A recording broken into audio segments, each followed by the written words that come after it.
தொக்குன்னு சொல்லலாம், பொரியல்னு சொல்லலாம், எப்படி வேணால் சொல்லலாம். இது புதுசாக இந்த மாதிரி ட்ரை பண்ணிகிட்ருக்கேன். எப்படி இருக்குன்னு பார்க்கலாம். ஃபஸ்ட்டு ஆயில் விட்டு கத்திரிக்காவை நல்லா இந்த மாதிரி கொஞ்சம் வதக்கி இதை தனியாக எடுத்து வச்சுக்கிறேன். அதுக்கப்புறம் ஆயில் விட்டு சோம்பு கொஞ்சம் போட்டுட்டு வெங்காயம், தக்காளி, கொஞ்சம் தேங்காய், கொஞ்சம் பூண்டு, அது எல்லாத்தையும் இந்த மாதிரி மிக்சியில் அரைச்சி எடுத்து வச்சுக்கிறேன். நெக்ஸ்ட்டு அடுத்த ப்ரொசீஜர், ஆயில் விட்டு சோம்பு போட்டுட்டு நல்லா வதக்கிட்டு கருவேப்பிலை போட்டு நல்லா வதக்கிட்டு அதுக்கப்புறமா நம்ம இங்கே இந்த வதக்கி வச்சுருக்கிற கத்திரிக்காயை போட்டுட்டு இதில் நீங்கள் உருளைக்கிழங்கு கூட ஆட் பண்ணிக்கலாம், நல்லா தான் இருக்கும். ஆட் பண்ணிவிட்டு நெக்ஸ்ட்டு வந்துட்டு நான் இந்த அரைச்சி வச்ச பேஸ்ட்டை இதில் ஆட் பண்ணிவிட்டு இதுக்கு தேவையான காரம் ப்ளஸ் மிளகாத்தூள், தனி மிளகாத்தூள் வந்து போட்டுட்டு உப்பு, மல்லித்தூள் எல்லாம் போட்டு நல்லா கிரேவி மாதிரி பண்ண போகிறேன். நெக்ஸ்ட்டு என்ன பண்ணலான்னு பார்க்கலாம்.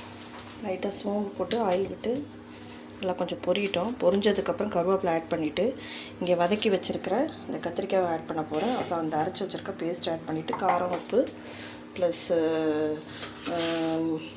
தேவையான சால்ட்டு, மஞ்சப்பொடி எல்லாம் ஆட் பண்ண போகிறேன். இது காலிஃப்ளவர் வந்து நான் வேக வச்சு எடுத்து வச்சுருக்கேன். இதில் நான் ஆட் பண்ணிக்கிறேன்.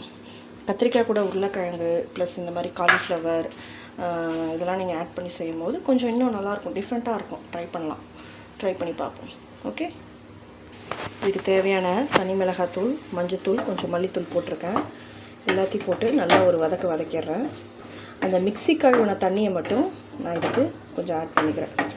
காலிஃப்ளவர் தண்ணியில் சுடு தண்ணியில் வேக வச்சு தான் போட்டிருக்கேன். ப்ளஸ்ஸு கத்திரிக்காய் இன்னும் கொஞ்சம் இதாக இருக்கணும். ஏன்னா கத்திரிக்காவை கொஞ்சம் நான் எண்ணெயில் வதக்கி ஆட் பண்ணியிருக்கேன். ட்ரை பண்ணி பாருங்கள்.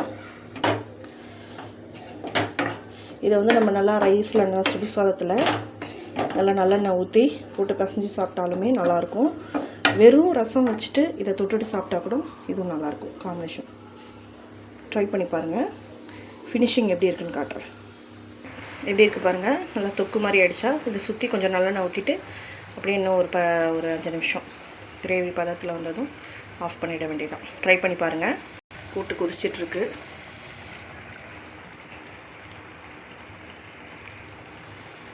ட்ரை பண்ணி பாருங்கள், சூப்பராக இருக்கும்.